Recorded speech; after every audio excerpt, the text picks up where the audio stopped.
Hello दोस्तों, स्वागत है आपका हमारे यूट्यूब चैनल में। दोस्तों, आज हम पढ़ने वाले हैं बहुमत और उसके प्रकार के बारे में।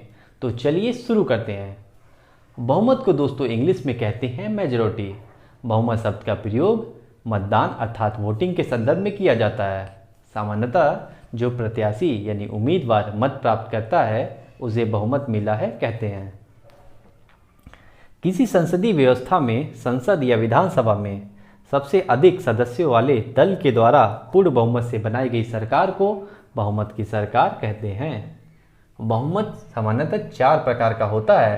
पहला है समान या साधारण बहुमत, जिसे इंग्लिश में सिंपल मेजॉरिटी कहते हैं। दूसरा है पूर्ण बहुमत, जिसे इंग्लिश में एब्सोल्यूट मेजॉरिटी कहते हैं। तीसरा है प्रभावी बहुमत, जिसे इंग्लिश में इफेक्टिव मेजॉरिटी कहते हैं। चौथा है विशेष बहुमत, जिसे इंग्लिश में स्पेशल मेजॉरिटी कहते हैं। तो चलिए दोस्तों, पहला समझते हैं समान या साधारण बहुमत। जब सदन में उपस्थित होकर वोट देने वाले सदस्यों का संख्या का 50% से अधिक किसी विषय के पक्ष में मतदान होता है तो उसे साधारण बहुमत कहा जाता है। यानी दोस्तों, सदन में कुल जितने भी सदस्य वोट दे रहे हैं किसी विषय के पक्ष में, उनका 50% से अधिक वोट साधारण बहुमत कहलाएगा। उदाहरण से समझते हैं कि लोकसभा में कुल सीटें या सदस्यों की संख्या 543 होती हैं। अगर आपसे कहा जाए कि इन 543 सदस्यों का साधारण बहुमत बताइए तो आप कैसे बताओगे या कैसे निकालोगे?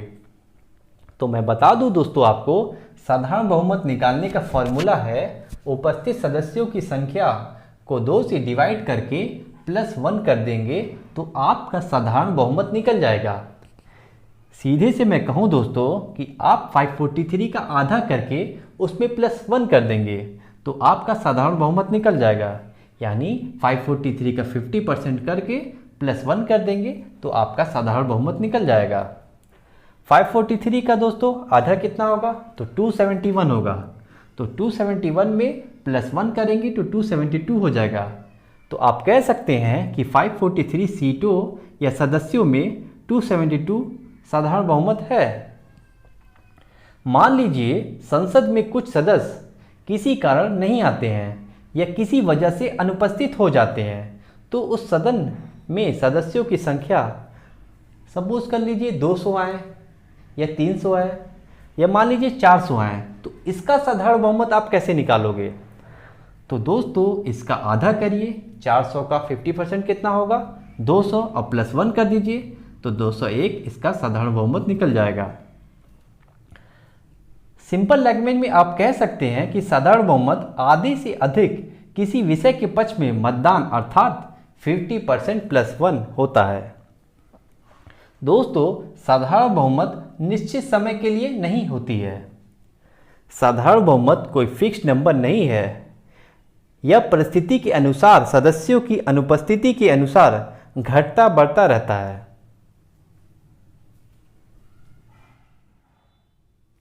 पूर्ण बहुमत प्रत्येक सदन या विधानमंडल या सभा या संसद के उपस्थित और मतदान करने वाले सदस्यों के 2/3 बहुमत होना चाहिए। पूर्ण बहुमत निश्चित होता है, कांस्टेंट होता है।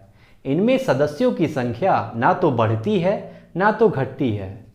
पूर्ण बहुमत में किसी प्रकार का कोई संशोधन नहीं होता है। आइए इनके फॉर्मूले को देखते हैं। सदन की कुल सदस्य संख्या डिवाइड बाय 2 + 1। यानी दोस्तों आप कह सकते हैं सदन की कुल सदस्य संख्या डिवाइड बाय 2 को 50%। यहाँ जो 50% दिया है वह उपस्थित और मतदान करने वालों की संख्या नहीं है। यह संख्या सदन की कुल सदन संख्या का आधा है। यानी दोस्तों यहाँ बताया जा रहा है सदन में जो भी उपस्थित है और वोट दे रहे हैं, यहाँ पे उनकी संख्या नहीं जोड़ी जा रही है। यहाँ सदन में जितनी भी सीटें निर्धारित हैं उनकी संख्या का आधा जोड़ा जा रहा है। लोकसभा में दोस्तों 543 सीटें होती हैं। अगर आपको इनका पूर्ण बहुमत निकालना हो तो कैसे निकालोगे? तो आप इसका 50% लोगे, यानी 543 का 50% हो जाएगा 271। उस पर +1 कर दोगे तो आ जाएगा 272। यानी आपका पूर्ण बहुमत 272 निकल जाएगा। अगर लोकसभा में 543 सीटें हैं तो 272 इनका पूर्ण बहुमत माना जाएगा, चाहे 400 सदस्य उपस्थित हो या 500 या 300।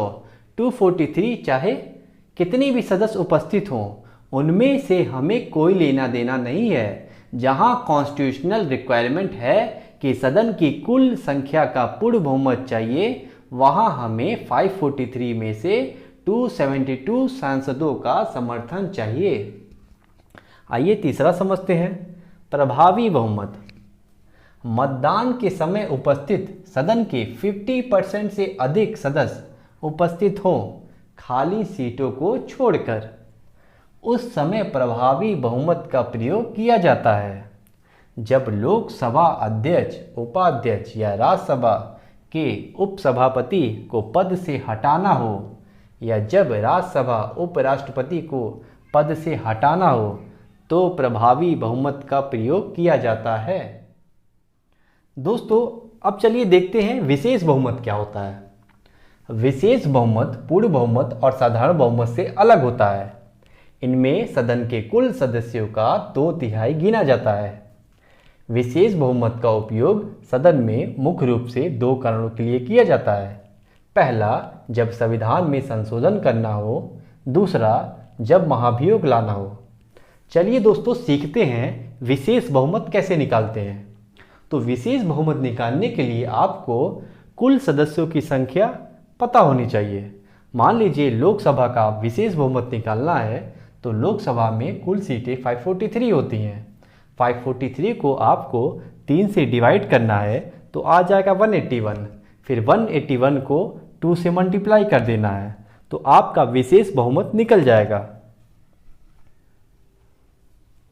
दोस्तों, अगर मेरा वीडियो आपको पसंद आ रहा है तो लाइक करिए, शेयर करिए और कमेंट के माध्यम से बताइए कि हमारा वीडियो आपको कैसा लग रहा है, और इस चैनल को सब्सक्राइब करना ना भूलिए। धन्यवाद।